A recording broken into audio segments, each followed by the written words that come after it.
నమస్కారం వార్తలకు స్వాగతం. ముందుగా ముఖ్యాంశాలు. టీడీపీ పోలిట్ బ్యూరో సభ్యులు వర్ల రామయ్య మీడియా సమావేశం, పలు అంశాలపై వివరణ.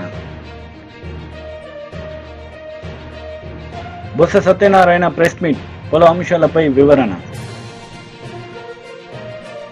బొత్స సత్యనారాయణ మీడియా సమావేశం నిర్వహించారు. ఈ సందర్భంగా పలు అంశాలపై ఆయన మాట్లాడారు.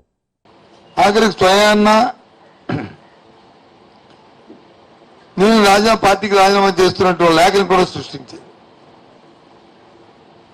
ఎంత దౌర్భాగ్యం, ఎంత దిగజాడుతామో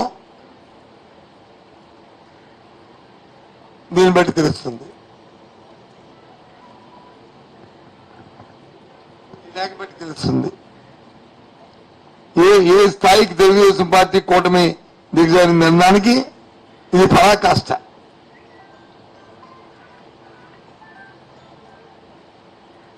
ఇది ఒక మచ్చుతుంది, ఇలాంటివి ఇది ఒక చిన్న విషయం.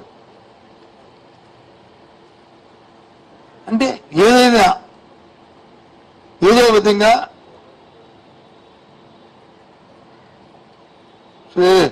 వాళ్ళకి వచ్చిన కుతంత్రాలతో క్షుద్ర రాజకీయాలు చేసి బయటపడాలని ఏం పెడతారు? తెలుగుదేశం పార్టీకి చంద్రబాబుకి ఉన్న చరిత్ర ఈ రాష్ట్ర ప్రజానికి అందరికీ తెలుసు. మాయా, మోసం, దగ. అలాగే రాజశేఖర రెడ్డి గారికి, జగన్మోహన్ రెడ్డికి తెలుసు. ఏదైనా చెప్తుంది చేస్తారు, చేసింది చెప్తారు. రైతు పెట్టేవాడిగా ఉండాలి కానీ చేయి పట్టేవాడిగా ఉండకూడదు, చేయి పెట్టేవాడిగా ఉండాలని నానుడిని విశ్లేషిస్తారు. పేదవాడు కానీ ఉన్నాడంటే వారికి చేయూత ఇవ్వాలి. పేదవాడు పేదవాడిగా ఉండకూడదు. రైతు కూలీగా ఉండకూడదు. వాళ్ళు డాక్టర్, ఇంజనీర్ అవ్వాలి అని నమ్మిన వాళ్ళు. కూలీగా ఉండకంటే కూలి కూడా పెద్దవాడు అవ్వాలి, కార్పొరేట్ అవ్వాలని నమ్మిన వ్యక్తులు వీళ్ళు. ఆ విధంగా నమ్మారు కాబట్టి, ఆ విధమైన మేనిఫెస్టోని ఇచ్చారు కాబట్టి, మాయం చెప్పకుండా 5 సంవత్సరాలు మళ్ళీ రిపీట్ చేస్తారని, 5 సంవత్సరాలు నా పరిపాలన నమ్మి మీకు మంచి జరిగితేనే నాకు ఆశీర్వాదం కోరిన మరి నాయకుడు ఈ దేశంలో ఎవరు లేరు, జగన్మోహన్ ఒక్కరే.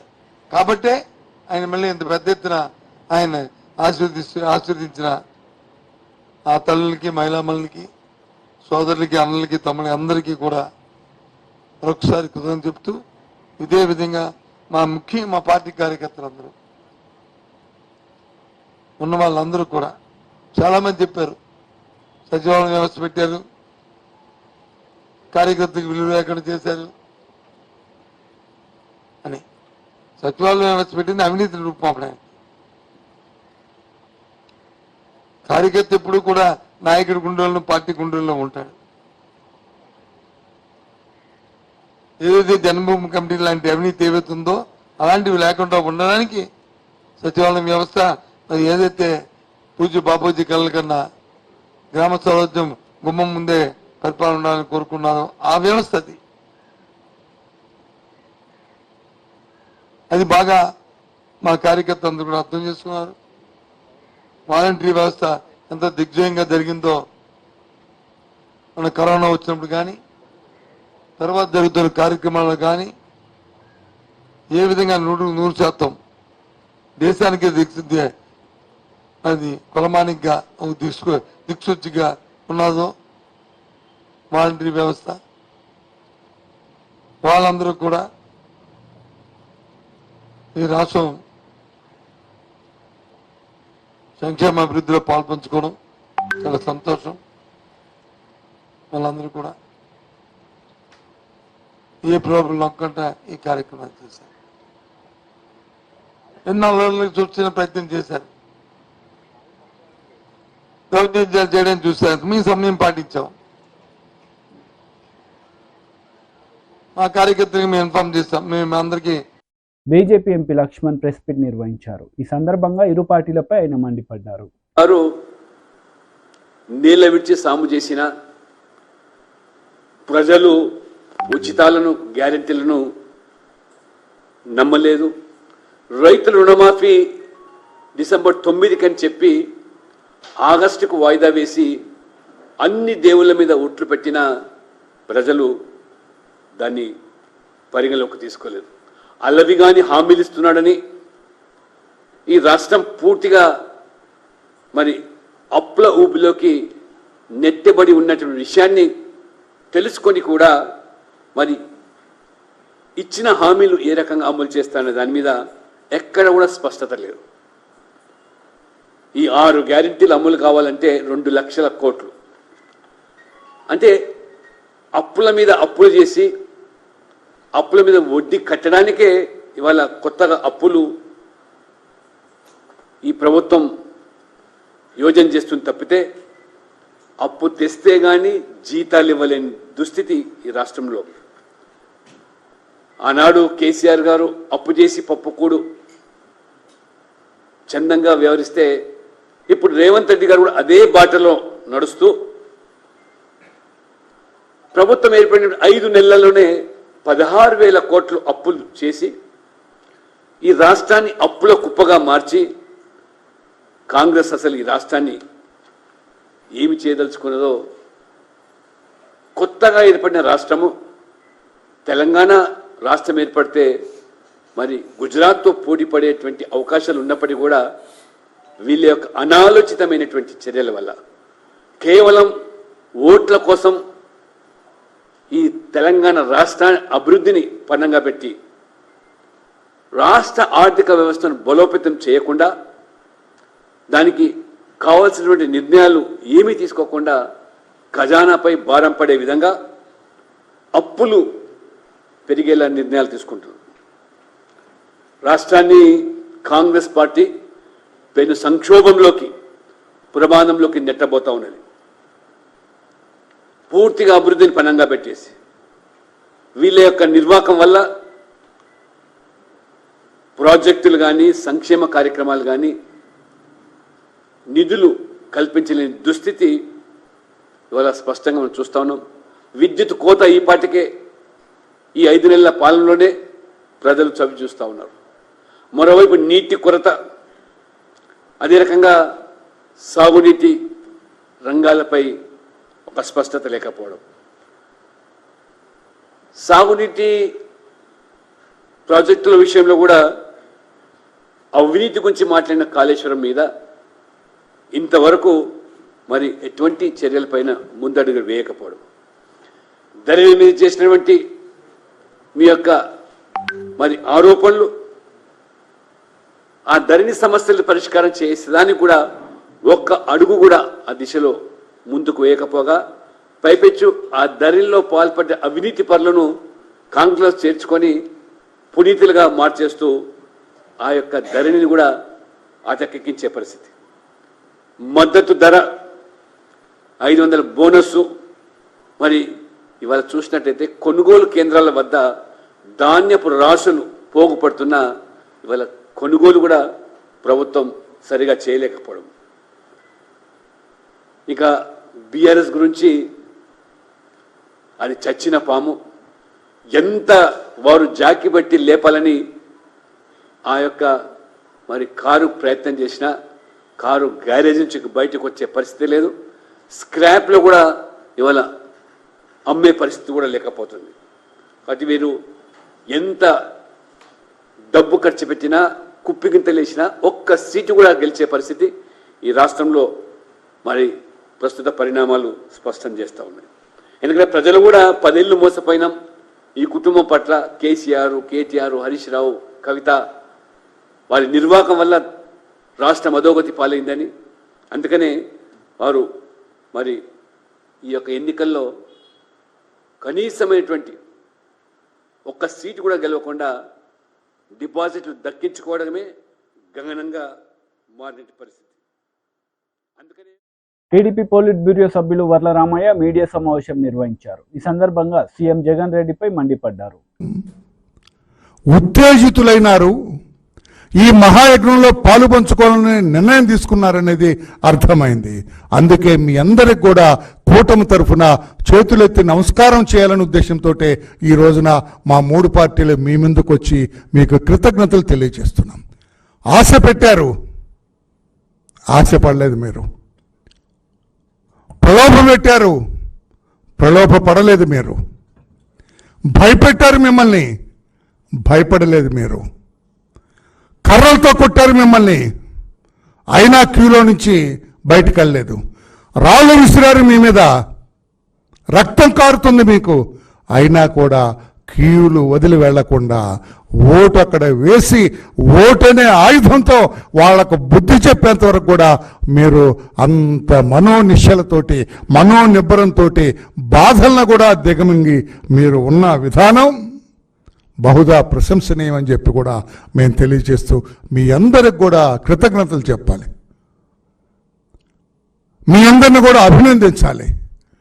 అంటే ప్రజాస్వామ్యాన్ని కాపాడటం కోసం ఇంకా ప్రజలందరూ కూడా ఓటర్లందరూ కూడా ఏ రకంగా సమాయత్తమయ్యారు, ఏ రకంగా వారు బయటకు వచ్చారు, ప్రజా వ్యతిరేకత ఉన్న ఒక ప్రభుత్వాన్ని పడగొట్టాలనే ఒక నిర్ణయం తీసుకున్న తర్వాత ఏ రకంగా ఉత్తేజంతో ఆనందంతో ఉద్వేగంతో బయటకు వచ్చిన తీరు అభినందనీయమని చెప్పి కూడా తెలియజేస్తూ తెలుగుదేశం పార్టీ, జనసేన పార్టీ, మా బీజేపీ పార్టీ తరఫున ఓటర్లందరూ కూడా మేము కృతజ్ఞతలు అభినందనలు తెలియజేస్తున్నాం.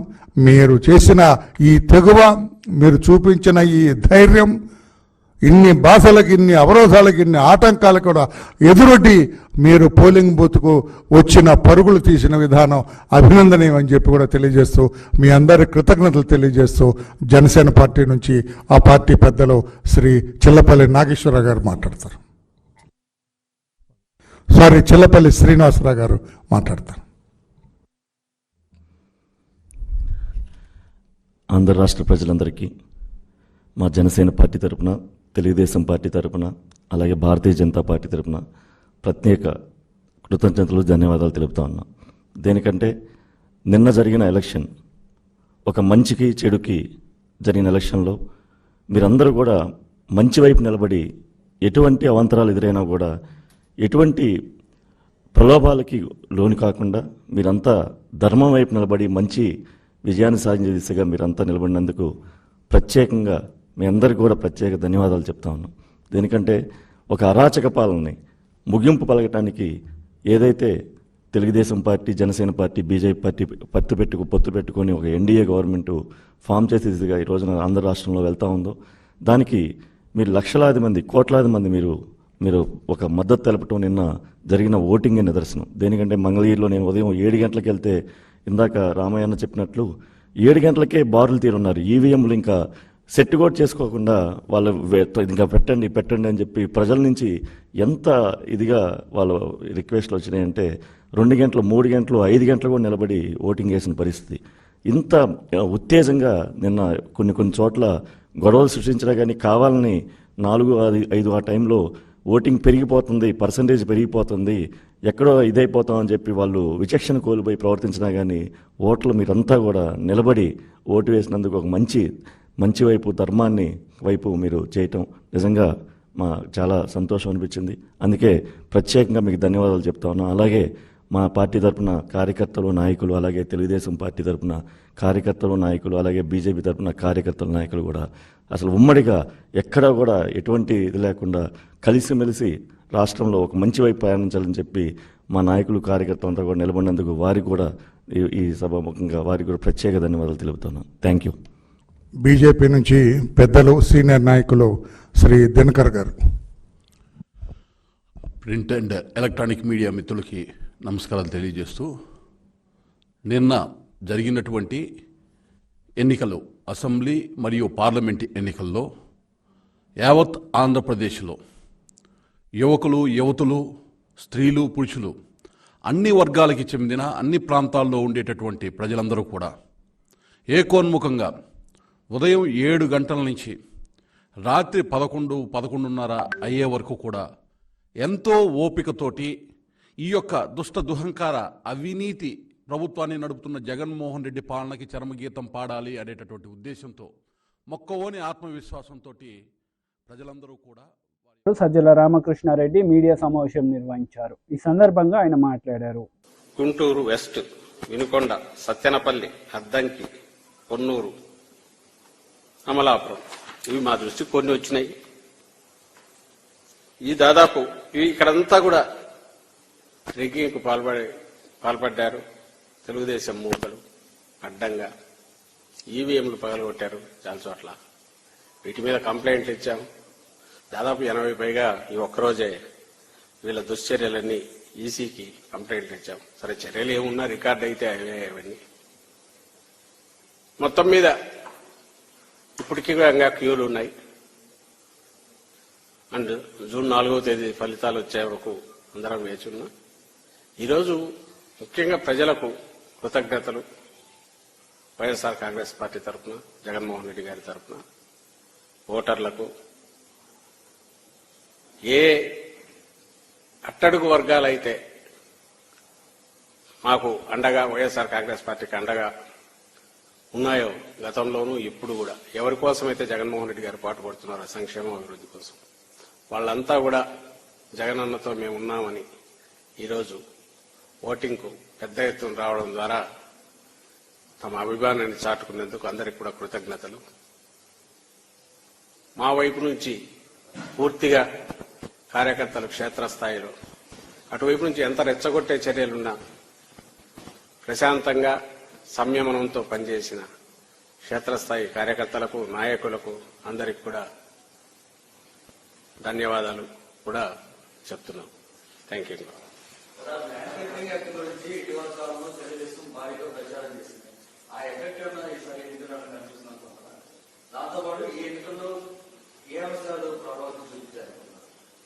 ఈ అంశాలు స్పష్టంగా అజెండా జగన్మోహన్ రెడ్డి గారు ఏ రోజైతే సంక్షేమం ద్వారా అభివృద్ధి, ప్రతి పేద కుటుంబం అభివృద్ధి, రాష్ట్రాభివృద్ధి కూడా దారితీస్తుంది అని ఒక యజ్ఞం మొదలు పెట్టారు, ఆ రోజే అజెండా ఫిక్స్ అయిందని మేము అనుకుంటున్నాం.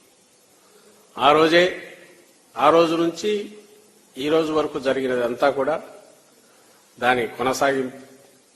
ప్రజలు అదే నిజమైన ప్రజాస్వామ్యంలో అజెండాగా ఉండాలని కూడా భావించారని కూడా ఈ గతంలో కూడా తెలుస్తుంది. అదే మేము చెప్తూ వచ్చాం. ఇక ల్యాండ్ టైటిలింగ్ యాక్ట్ అది కాదు, ఇంకా చాలా అన్నారు, గొడ్డలు అన్నారు, ఇంకోటి అన్నారు, ఏమో అన్నారు. బహుశా అవన్నీ రేపటి నుంచి ఎక్కడికి పోతాయో. అంటే ఈ అజెండాలో పోటీ పడే శక్తి లేక జగన్మోహన్ రెడ్డి గారు గీసిన గీటు ఏదైతే ఉందో బెంచ్ మార్క్, అక్కడ పోటీ పడే శక్తి కానీ ప్రయత్నం చేసే ఆలోచన కూడా లేక, అది అవసరమనిగా భావించని చంద్రబాబు నాయుడు గారు తనంతట తాను కొత్త అజెండా ఏదో గాల్లోంచి క్రియేట్ చేసి అదే దీని కింద కృత్రిమ అజెండాను ఈ ఎన్నికల అజెండాగా చేయాలని చూసినా ఆయన పాచికలు పారలేదు, జనం దానిలో పట్టించుకోలేదని మేము అనుకుంటున్నాం. Thank you.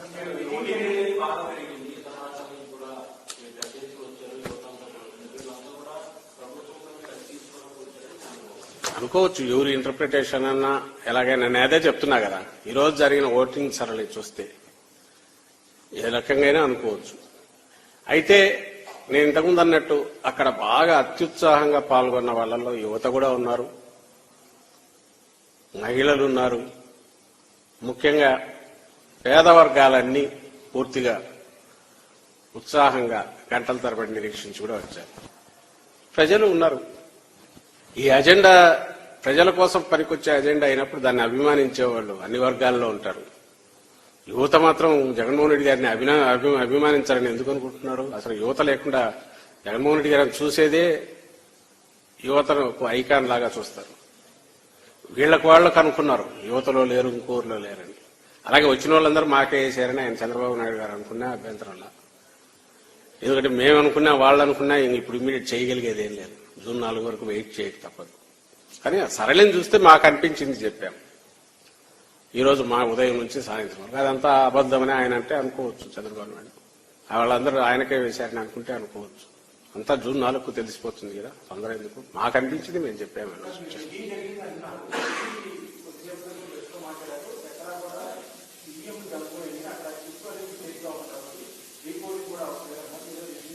రిగ్గింగ్ జరిగింది చేసాం, కంప్లైంట్ చేసాం, రిగ్గింగ్ జరిగిందని కంప్లైంట్ ఇచ్చాం, వాళ్ళకు చెప్పాం, కంప్లైంట్ ఇచ్చాం, రీపోలింగ్ అడిగాం.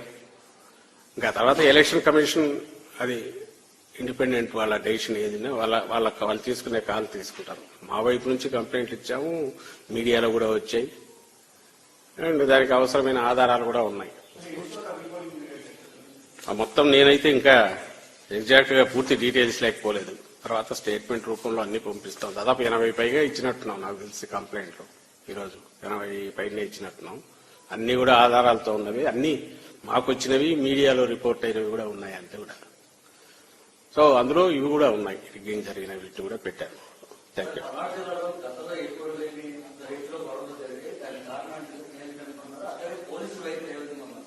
అన్యాయంగా ఉంది. ఈ రోజు కాదు, 2 రోజుల నుంచి వాళ్ళ సినిమా మొదలైంది చూపించడం. 2 days ముందు నుంచి అదే పనిగా కొత్త అబ్జర్వర్లు ఎవరో తీసుకొచ్చి పెట్టినట్టున్నారు. ఎక్కడికెక్కడ బదిలీలు మీరు చూసినారు. ఎన్నికల పోలింగ్ ఒక రోజు ముందు అంత అడ్డగోలు బదిలీలు. ఎన్డీఏ కూటమి నేతలు మీడియా సమావేశం నిర్వహించారు. ఈ సందర్భంగా పలు అంశాలపై వారు మాట్లాడారు. అండ్ ముఖ్యంగా ఇవాళ పిఠాపురం ప్రజలందరూ కూడా మీ అందరి తరఫున మనస్ఫూర్తిగా థ్యాంక్స్ చెప్తున్నాం. ప్రత్యక్షంగా మేము అందరం చూసినప్పుడు ఇక్కడ ఓటు ఎలా వేశారంటే ప్రేమతో ఓటేశారు. కేవలం మా పవన్ కళ్యాణ్ నిలబెట్టుకోవాలి అనేది ఎక్కువ మంది ఒక ప్రిడామినెంట్గా మాకు వచ్చినటువంటి ఓటింగ్ అది.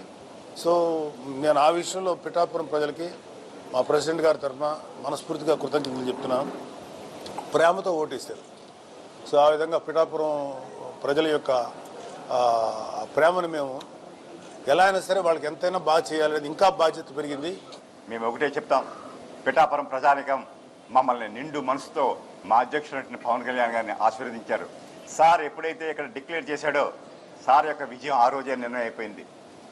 మేము చేసిందంతా ఏంటంటే ఎన్నికల ప్రాసెస్లో దాన్ని చేసాం. మామూలంగా కూడా సార్కి ఏ ఓట్లు వచ్చాయని కానీ సార్ని మేము గెలిపించామని కానీ మేము ఎవరు అనుకోవట్లే. సారు నిర్ణయం ఆ రోజు ఏ రోజైతే అభ్యర్థిత్వం ప్రకటించారో ఆ రోజే పిఠాపురం నియోజకవర్గంలో ప్రజానీకం అంతా కూడా ఒక నిర్ణయానికి వచ్చేసేస్తారు. అందులో అనుమానం లేదు. ఈ ఎలక్షన్ జరిపించింది కూడా మేము వెనకుండి నడిపించాం. మా నాయకత్వం ముందుంది, లోకల్ నాయకత్వం. అల్టిమేట్గా ఆఖరి రోజున ఎలక్షన్ నడిపించి మాత్రం జన సైనికులండి. ప్రతి బూత్ కమ్మేశారు. ప్రతి బూత్లో కనీసం 60-70 మంది జన సైనికులు ఉన్నారు. పొద్దున్నుంచి సాయంత్రం నేను 7-8 గంటలకు కూడా బూత్లో తిరిగితే ఒక బూత్లో 70 మంది జన సైనికులు పహారా ఉన్నారు సార్. నిజంగా మా అధ్యక్షులు ఎప్పటి నుంచో ఒకే కోరిక, ఆశ, ఒక నమ్మకం ఉంది ఆయనకి, ఈ జన సైనికులు ఈ పార్టీ నడిపిస్తారని. ఆ రోజు నిన్న మీ నాయకత్వంతో కూడా మా కళ్ళతో చూసాం. వారి శక్తి ముందు మా నాయకత్వంతో కూడా వెలవెలబోయాం. నిజంగా కొట్టే అంత బలంగా నిలబడిపోయారు సార్ వాళ్ళంతా. ఇదే కాదు, ఈవేళ మాకు ఉన్న ఆధారం రిపోర్ట్స్ ప్రకారం రాష్ట్రం మొత్తం ఏ బూత్ దగ్గరైనా కూడా జన సైనికుడు అలా నిలబడి పహారా కాశాడండి. ఈవేళ మా అధ్యక్షుడు ఏదైతే ఆశించాడో ఆ కళ నిజంగా సాకారం అయింది. కూడా పిఠాపురంలో రానంత మెజార్టీ వస్తుందని మేమంతా కూడా ఆశాభావంతో ఉన్నాం. ఈ ప్రాసెస్లో మాకు సహకరించిన జనసేన పార్టీ నాయకులు, జన సైనికులు, తెలుగుదేశం పార్టీ నాయకులు, ముఖ్యంగా మాజీ శాసనసభ్యులు వర్మ గారు వారు అందించిన సహకారం, అదేవిధంగా బీజేపీ నాయకులు వారి కార్యకర్తలు అందించిన సహకారం మేము మరవలేనిది. అదేవిధంగా పత్రిక ముఖంగా కూడా మీరంతా కూడా మాకు అందించినటువంటి ఈ సహకారం మేము మరవలేనిది. ప్రింట్ అండ్ ఎలక్ట్రానిక్ మీడియా వారందరికీ కూడా మనస్ఫూర్తిగా కృతజ్ఞతలు తెలుపుకుంటున్నామండి. ఎందుకంటే పవన్ కళ్యాణ్ గారు ఎప్పుడైతే పిఠాపురం నియోజకవర్గం నుంచి పోటీ చేస్తామని చెప్పి అనౌన్స్ చేశారో అప్పటి నుంచి పోలింగ్ కంప్లీట్ అయ్యేంత వరకు కూడా మీరందరూ కూడా మా అందరికీ ఇచ్చినటువంటి సహకారం మరవలేనిది. పత్రికాముఖంగా మీ అందరికీ కూడా మరొకసారి కృతజ్ఞతలు తెలుపుకుంటున్నాము. ఇక్కడ పిఠాపురంలో ఉన్నటువంటి ప్రతి వ్యక్తి మీద ఆయన నమ్మకం ఉంచి నన్ను మీరు గెలిపిస్తారు అనేటువంటి నమ్మకంతో ఆయన రాష్ట్రం అంతా ప్రచారం కొనసాగించారు. అదే నమ్మకాన్ని ఈ రోజున జన సైనికులు, పిఠాపురంలో ఉన్నటువంటి జన సైనికులు అందరూ కూడా నిలబెట్టుకున్నారంటే దీన్ని మేము చాలా గర్వంగా భావిస్తున్నాం. రేపు ఫ్యూచర్ లో పిఠాపురం నియోజకవర్గాన్ని ఒక ఐకానిక్ నియోజకవర్గంగా పవన్ కళ్యాణ్ గారు చూపించబోతున్నారు. పవన్ కళ్యాణ్ గారు పిఠాపురం నియోజకవర్గాన్ని ఏ విధంగా అభివృద్ధి చేస్తారనేది రాష్ట్రం అంతా కాదండి, దేశ వ్యాప్తంగా కూడా గమనిస్తూ ఉంటది. కాబట్టి ఈ రోజున రేపన్న రోజున పిఠాపురం నియోజకవర్గం అనేది ఒక ఐకానిక్ నియోజకవర్గంగా నిలబడుతుందనడంలో ఏ సందేహం లేదు. నిన్న పరిపూర్ణంగా పిఠాపురంలో ఉన్నటువంటి ప్రతి ఒక్క ఓటర్ మహేషయుడు పొద్దున్నే 6 గంటల నుంచి క్యూ లైన్ లో ఉండి రాత్రి 11 గంటల దాకా ప్రతి ఒక్కరు వారి అమూల్యమైన ఓటు జనసేన పార్టీకి ఇక్కడ ఎమ్మెల్యే అభ్యర్థి పవన్ కళ్యాణ్ సార్, అదే మాదిరిగా ఎంపీ అభ్యర్థి అయినటువంటి ఉదయ్ శ్రీనివాస్ గారికి మొత్తం ఒక మంచి పర్సెంటేజ్ ఆఫ్ ఓట్స్ దాంట్లో వేయడం జరిగింది అని మేము భావిస్తున్నాము. ఇక్కడ ఒక 45 రోజుల నుంచి ఉన్నప్పుడు మమ్మల్ని ఈ లోకల్ ఏదైతే లీడర్స్ ఉన్నారో, క్యాడర్ ఉన్నారో, జన సైనికులు కానీ, వీర మహిళలు కానీ, మేము వేరే ఊరు నుంచి వచ్చి ఇక్కడ ఒక నాయకత్వం రోల్ కాకపోయినా ఒక గైడెన్స్ ఇచ్చే రోల్లో తీసుకున్నప్పుడు మమ్మల్ని వాళ్ళు ఇనిషియల్గా కొంచెం రెసిస్టెన్స్ ఉన్నా అర్థం చేసుకున్న తర్వాత చాలా బాగా కోఆపరేట్ చేసి ఇవాళ మేము ఎంత కలిసిపోయినా ఉంటే ప్రతి ఒక్కరు మమ్మల్ని మా ఇంటికి పోయినాక వచ్చి కానీ పోవడానికి లేదు సార్ అనే లెవెల్కి ఇక్కడ లోకల్. వార్తలు ముగించే ముందు ముఖ్యాంశాలు మరోసారి. టీడీపీ పోలిట్ బ్యూరో సభ్యులు వర్ల రామయ్య మీడియా సమావేశం, పలు అంశాలపై వివరణ. బొత్స సత్యనారాయణ ప్రెస్ మీట్, పలు అంశాలపై వివరణ. ఈ వార్తలు ఇంతటితో సమాప్తం. తిరిగి ప్రసారమయ్యే వార్తలు మళ్ళీ కలుద్దాం. అంతవరకు సెలవు. నమస్తే.